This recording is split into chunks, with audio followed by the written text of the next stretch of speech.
Eu vejo a gente muitas vezes na posição de ratinho de laboratório, né? No sentido de que tem gente realmente querendo fazer com que a gente haja de determinada forma, né? Dentro de um exercício de behaviorismo, né? E nós não devemos aceitar esse jogo. As pessoas que por falta de cuidado, que são incautos, se deixam levar pelo rancor político, estão na verdade dando um tiro no pé, porque elas estão sendo um instrumento de um processo de desconstrução da nossa sociedade e do Estado, na sociedade democrática, né? E não há alternativa no mundo que nós vivemos que não seja a democracia, né? Nós somos uma sociedade de massa e nós temos a obrigação de dar oportunidades para todos.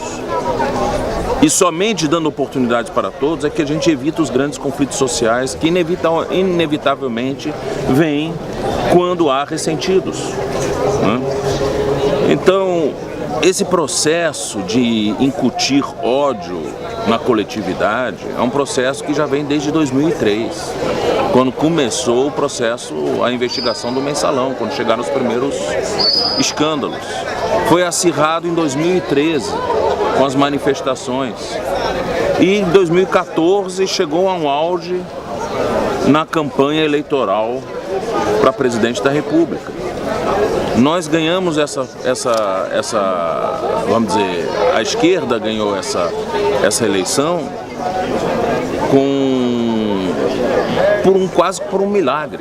É um governo que está distribuindo um butim da República, né?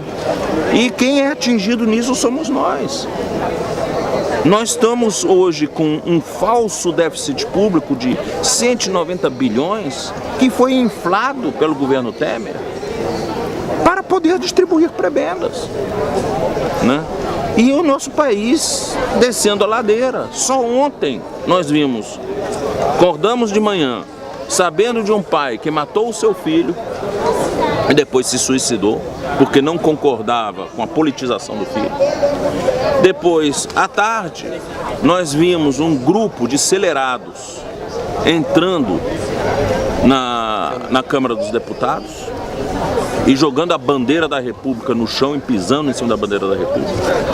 Depois nós vimos um bate-boca de ministros no Supremo Tribunal Federal.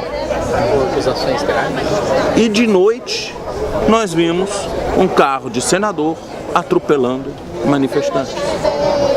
Quer dizer, isso num dia só, num ambiente de profundo ódio e intolerância contra o próximo.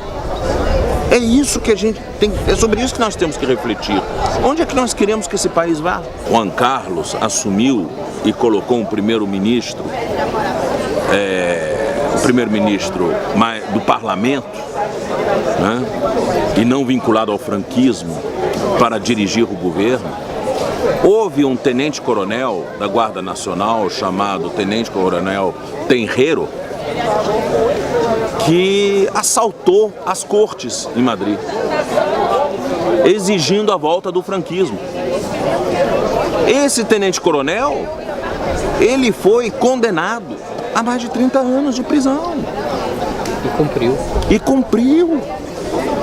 E os outros que também participaram foram todos presos e condenados. No Brasil, um grupo de acelerados ataca a Câmara dos Deputados e tudo o que acontece, vamos ouvi-los e depois nós podemos deixá-los voltar para casa. Foi um engodo, porque ela foi acusada de uma prática que sempre foi abençoada pelo Tribunal de Contas da União, né? Nunca houve nenhum problema quanto a isso, que de repente resolveram chamar isso de pedalada. O senhor Temer não foi eleito para derrubar a presidente Dilma Rousseff, para conspirar contra ela. Não foi eleito para impor um programa feito nas coxas pelo Moreira Franco, né? Ele foi eleito para cumprir com ela o programa que foi debatido durante a campanha, apesar de toda a crise econômica que veio depois e que surpreendeu o cenário político brasileiro, o impacto da crise global, né? Foi, vamos dizer assim, uma crise que cresceu muito rapidamente. E claro, ninguém tem dúvida que algumas mudanças de rumo eram necessárias, mas não a ponto de desconstruir os programas que constituem, vamos dizer, o núcleo programático do governo. Eu prefiro, muitas vezes, que as pessoas sejam definidas e que a gente sabe o que elas são. Porque essas pessoas terão que ter um cuidado em dobro para não serem acusadas de tergiversação ou de prevaricação, né? Porque as cartas estão em cima da mesa.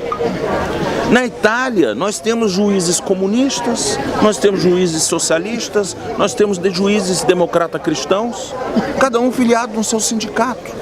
E isso é bom que assim seja, porque aqui no Brasil a gente diz que Ministério Público e juiz não pode ser partidário, mas é partidário debaixo da mesa.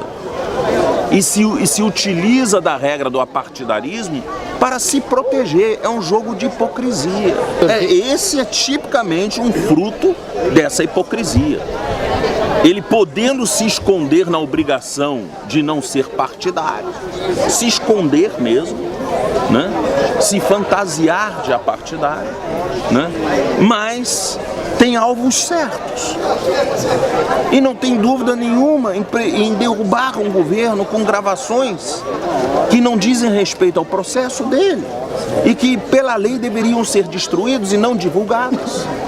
É censurado pelo Supremo Tribunal Federal, mas nunca pediu desculpas às vítimas que foram atingidas por essa gravação, que é a presidenta Dilma e o presidente Lula, né? Então, isso é o cúmulo da hipocrisia. A mídia foi um ator fundamental do golpe. Tá? Foi um ator fundamental do golpe. Não estou dizendo que não existisse. Foi um dos vetores do golpe. Um vetor bastante forte. Né? Mas o golpe, ele é muito mais abrangente do que isso.